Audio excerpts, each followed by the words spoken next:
The era of big government is over. Remember that 18 years ago, then President Clinton declaring that big government was dead going into his second term. He said it as Washington was in a massive reform of welfare. Well, now, with President Obama getting ready for his second term State of the Union address, we're just finding out welfare is going the other way. A record 1 in 5 households are now on food stamps, and a whopping 100 million Americans are receiving some sort of food assistance. So how did we get derailed from ending welfare as we know it, and how do we get back on track? Hi, everybody. I'm David Asman. Welcome to Forbes on Fox. Let's go in focus with Mr. Steve Forbes, Rich Karlgaard, Elizabeth McDonald, John Tamny, Rick Unger, and Mike Ozanian. John Tamny, how do we get back on track? Well, I think it's important to cut welfare benefits, and not out of cruelty, but out of compassion. I mean, there's nothing more life-affirming than having a job, but if you know that the federal government is going to send you a check either way, there's less urgency on a rainy day or a bad day to go out and find a job or adjust your wage demands to new realities. And so ultimately, welfare serves as a work deterrent, and it's anti-economic growth after that. Well, and Emac, the point is, after the reforms in the Clinton era, the Republican and Democratic reforms, we had a massive decrease in the number of welfare applicants. Welfare caseloads plunged from 12 million in '96 to 5.9 million, more than half. Yeah. So it really had a good effect, and we're going in the opposite direction now. I hear you. Listen, I don't like what the administration is doing in terms of all these Band-Aids, because it's their jobs policy and their economic policies that are really a check on job growth in the United States. But listen, I would say don't cut food stamps. What about that single mom with the child? She needs those food stamps, and food stamps have helped drop the poverty rate since 1967, and the CBO confirmed that. Academic studies have confirmed that. I would say cut things like ethanol subsidies and the $200 billion in waste, fraud, and abuse and duplication in the U.S. government, and then the fraud in food stamp program itself. But Rich, just take out the welfare mothers for a second. Talk about able-bodied single men without any dependents. That number has increased dramatically, doubled since 2008. So even there, I mean, if we were just to focus on that alone, we'd be getting somewhere, right? Yeah, I think it's tragic. But the thing is, we have 7.5% unemployment, and employers are feeling very cautious, and this is what's tragic about this environment. The economy is not producing the kinds of jobs that it normally does. We will be nearly 5 years since the recession ended, and we still have these abysmal figures. Economic growth should be at 4%. It's at 2.5% or 3%. That makes a huge difference. I would concentrate on pro-growth policies that get unemployment down to 5%, then look at welfare reform. But Rick, we're supposed to be in this recovery right now. Isn't now the time when we could do something like that, get back to those Clinton-era reforms? Well, I think we'd like to, but I got to tell you, I'm not going to be as much fun today because I actually agreed with almost everything Lizzie said.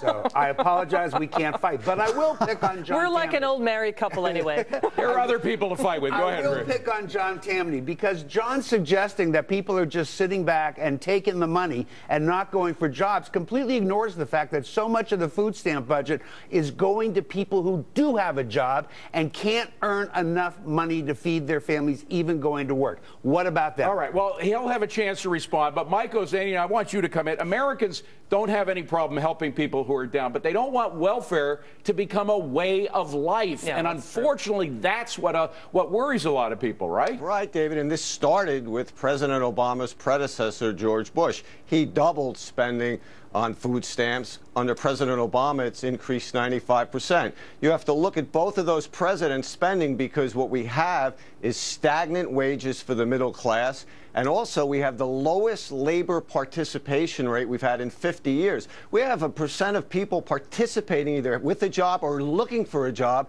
that's normally at a recessionary level. So you need some incentives in the marketplace if you want a capitalistic economy. Right, and incentives work, Steve Forbes, don't they? Isn't that the basis of capitalism? It is indeed, David, and you're not going to get real food stamp reform or other welfare reform until you get this economy moving again, which means simplifying the tax code, reducing tax rates, stabilizing the dollar, getting rid of Obamacare, and bringing in a market-oriented health care system and effective safety nets. Then you'd see this economy really take off. But what about dependency? The idea that welfare does sort of sometimes stimulate a sense of dependency on the part of its recipients, and that's deadly. It is, and this administration unfortunately likes that kind of thing, and the administration should be cracking down on abuse in food stamps, which apparently is widespread. But again, you're not going to get real reform. Most Americans would like to work. We don't have the European-style culture yet, but that's why we got to get this economy moving, or we'll sink into that kind of culture. Okay, John Tamny must be like a pressure cooker. You had the pressure put on from Rick. Go ahead and respond. You know, if you want to help the poor people, and I think we do, why would you foist the federal government on them? They're the least qualified at bringing people out of poverty. What I mean, about the the problem right working now is that there's too much government, and because there's too much government, the economy is not creating the jobs that would lure people back in the workforce. And so I think it's cruel what Rick's arguing for, because it creates a disincentive. If you're a jogger, you're less likely to run on a rainy day. So, Rick, you're the cruel one. Yeah, but that's not what I was talking about the working poor, John. You kind of were pushing the argument in another direction.